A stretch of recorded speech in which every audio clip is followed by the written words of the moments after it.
Welcome to our channel. Today we how to start a sales pipeline with HubSpot easy tutorial step by step clearly. Open HubSpot and log into your account.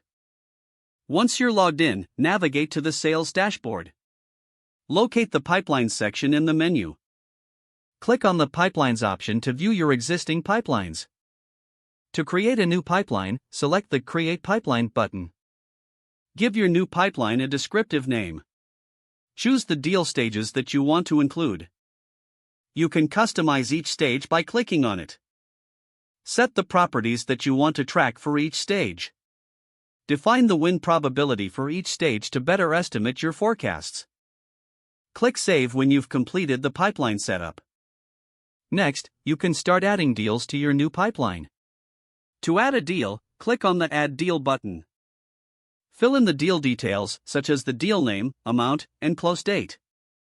Select the appropriate pipeline and deal stage from the drop-down menus.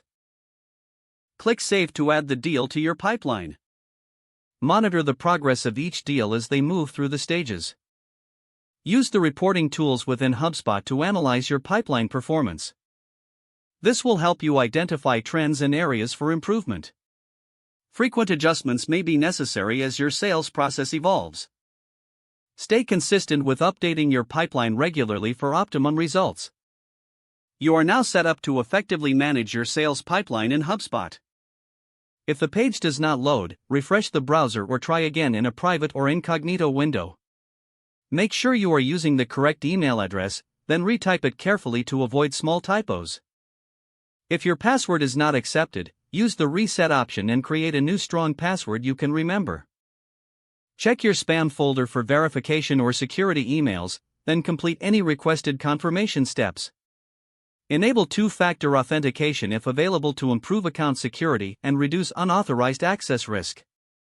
After signing in, review your profile details so your contact information and settings are accurate and current.